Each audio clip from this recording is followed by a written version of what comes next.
Greetings YouTube, Remarkable Republican here to bring you the truth with a truth-flavored bias. And today we're talking about the Heartbreak Kid Shawn Michaels. He's a Hall of Famer from 2011, he's the Grand Slam champion, and he was the back-to-back winner of the Royal Rumble in 1995 and 1996. But that's not what I want to talk about. We all know that he was a great wrestler. What I want to talk about is his personal life. Now, we all know that he's an evangelical Christian. He's made that very clear over the years, especially the last several years. But what I really want to talk about is the reason why he became a Christian, and I think it's very apparent that the reason is because he is a homosexual. Now, back in an interview he did with TMZ a couple years ago, he pointed out that being gay in the 80s was a cliche. And of course, he would know he wrestled in the 80s, and it's very likely that he was gay. There were rumors at the time going around about his homosexual tendencies. The 80s was a notoriously gay time. Almost all music videos back then have guys in skin-tight leather pants talking about how they get women with not a woman to be seen. So it's unsurprising that HBK would have looked gay back then, since everybody did. But the difference is that he went a long way further than most people did. In the 80s and 90s, he posed for Playgirl, and he also did a bunch of other things which hinted to his gay fans that he was one of them. Now, basically, this pose I'm showing you here, this is clearly designed to attract men. You see the mullet. Women have never dug the mullet, not even when it was popular, but that was a staple of gay fashion in the 1980s. So Shawn Michaels was rocking the mullet, though, well up until the 90s, maybe about 1994. And the only reason he would keep it so long is because he was trying to attract his male fans and send them the message that he was available and willing to have sex with other men. Questionable fashion choices aside, stronger evidence comes in the form of his male bondages with people like Triple H, Kevin Nash, Scott Hall, and other members of the so-called clique, which was clearly a mostly gay organization. Or maybe it was just Shawn, I'm not entirely sure. But at any rate, they protected him notoriously, and they tried to keep him out of harm's way. And at that time, if you're among that alpha male community and you're a homosexual, that's a dangerous combination. So there's no doubt that they thought that it was their duty to take care of Shawn, and they did so out of friendship.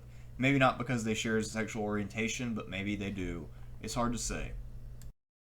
As all true wrestling fans know, wrestlers use their moves, especially their signature moves, in order to tell a story or to express their characters. In Shawn's case, his special move is the super kick, also known as sweet chin music. Now, by naming it sweet chin music, he makes it sound unnecessarily gay for something which is about kicking another man in the face and knocking him unconscious. Now, as you see here in this still shot of Shawn kicking John Cena at WrestleMania 23, you see something suspicious about the way he does the kick. Now, it's very possible to give someone a kick in a different stance, but you watch the way Shawn does it. He sticks out his ass and presents it to his opponent and to any men who might be watching. It's an invitation for sodomy. His pose is unnecessary, and he could easily perform this move without presenting his asshole for sodomy in the way he is here. Following a career-ending injury in 1998, Shawn Michaels met and married WCW wrestler Whisper. Now, why would a gay Shawn Michaels get married to a woman, you might ask? Well, it's simple. It's cover.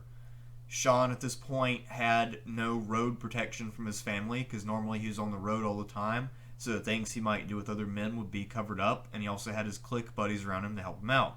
But now he's on his own because he's at home in San Antonio, and it's not a very gay place there. So he picks up a wife, and because she's a wrestler, she's not super feminine. You know, she's got some muscle on her, she's kind of manly a little. And Shawn can probably easily pretend that she's a dude, so there is Whisper whispering in his ear about how he can pretend that she's the Undertaker if he so desires. Shortly after his marriage to Whisper, Shawn came out as an evangelical born-again Christian. Well, that was part of his image rehabilitation and also part of his cover-up. Now, I don't doubt the sincerity of his faith, because it is what allows him to be with Whisper rather than being whispering into the ears of men at truck stops on I-75. So I applaud Shawn for his decision and his commitment to Christ, but let's be honest, the real Shawn inside looks more like this. Shawn Michaels is and always will be a homosexual. But what he does prove is that you can be a gay Christian where you do not practice homosexuality because of your Christianity. Another person in that category, of course, is Scotty from the Drunken Peasants, although he claims to be an atheist and he denies being a homosexual. But that is all for now. I'm Remarkable Republican, bringing you the truth with a truth-flavored bias, and I will talk to you later.